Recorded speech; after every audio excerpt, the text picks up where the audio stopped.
In ancient Egypt, marriage was not something you waited for adulthood to do. Records suggest some girls were promised in marriage before they had even finished growing. Today, that same act would get you arrested in almost every country on Earth. So what did marriage actually look like in one of history's most advanced civilizations? And why did an age we would now call childhood count as ready back then?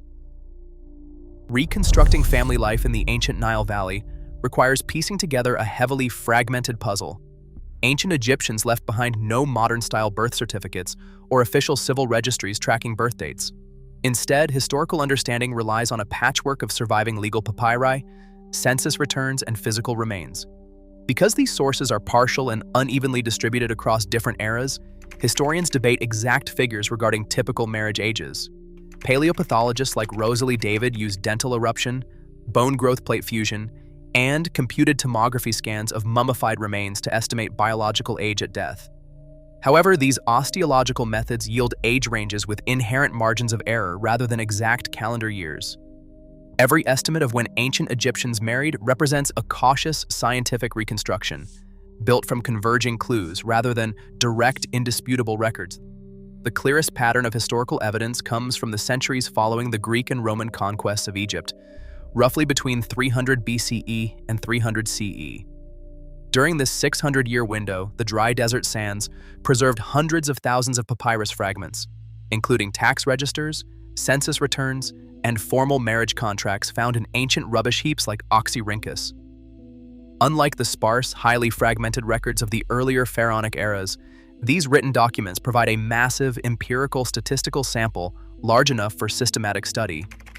By analyzing these household records, historians Roger Bagnall and Bruce Fryer reconstructed the demographics of ancient Egyptian families.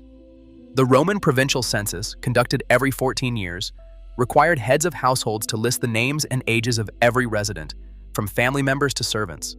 This massive bureaucratic effort has allowed modern researchers to analyze thousands of individuals, offering an empirical look at the composition of ancient households. From these records, a distinct pattern of early marriage emerges. The surviving census data indicates that girls in Ptolemaic and Roman Egypt frequently contracted their first marriage during early to mid-adolescence, with the most common ages clustered between 12 and 15. Grooms, by contrast, were typically older, often marrying in their late teens or early 20s. The written marriage contracts of this era reinforce these census findings. Private legal agreements were primarily concerned with securing dowries, protecting family property, and establishing inheritance lines for future children, but they also reflect the social expectation of youthful unions. These records do not paint a completely uniform picture across all of Egypt, and scholars continue to debate the exact statistical distribution.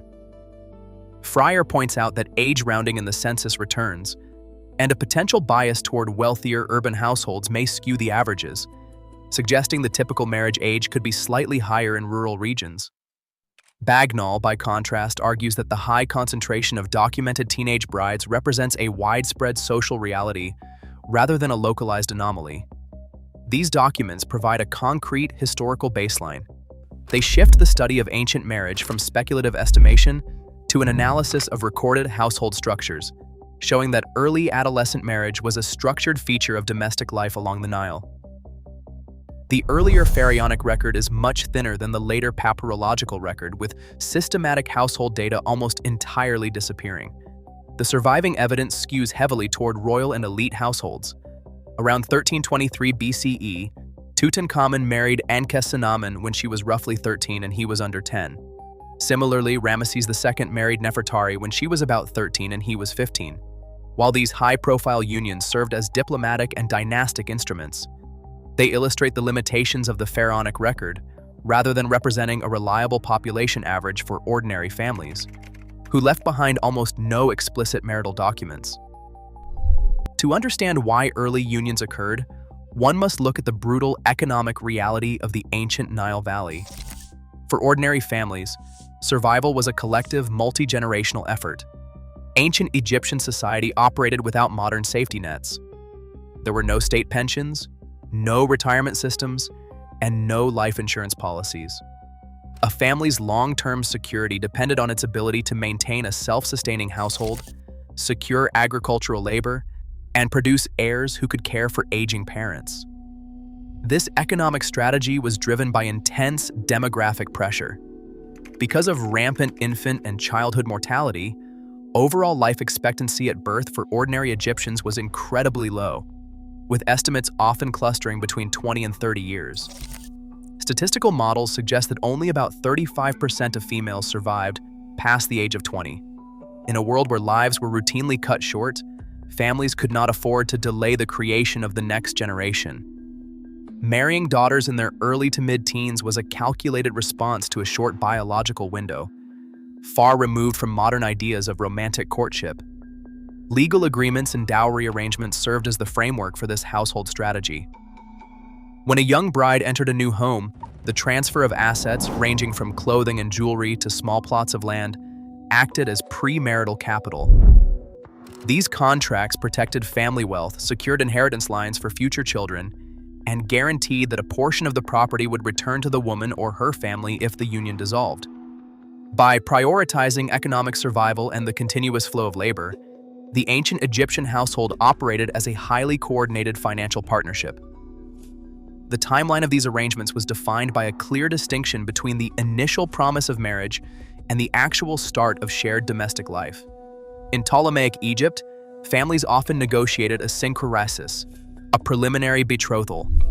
This legal agreement functioned as a formal promise of a future union, but it did not establish a joint household or permit immediate cohabitation.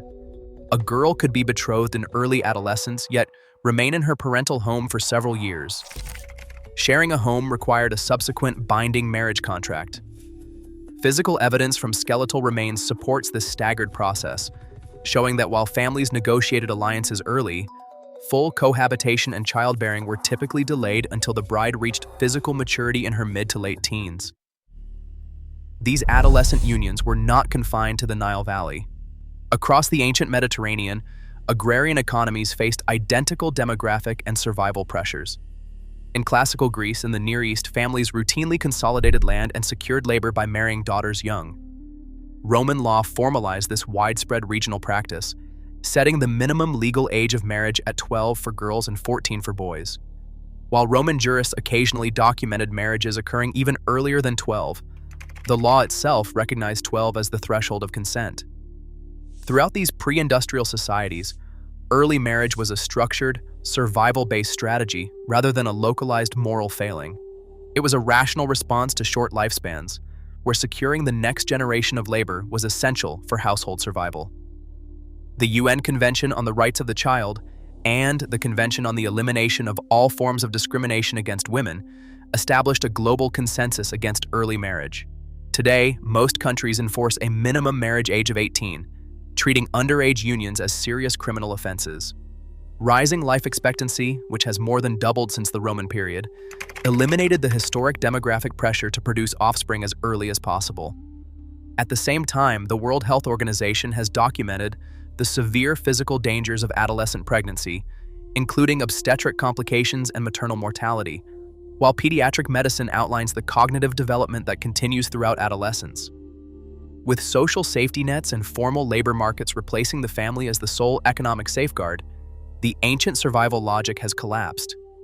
The modern legal framework prioritizes education and health, transforming what was once a routine custom into a globally recognized human rights violation. To explore more historical investigations, subscribe to the channel. Today, modern laws protect childhood because survival no longer demands its sacrifice. The past reminds us that our rights are hard-won achievements of safety. What societies consider normal depends entirely on the world they build. Subscribe for more historical perspectives.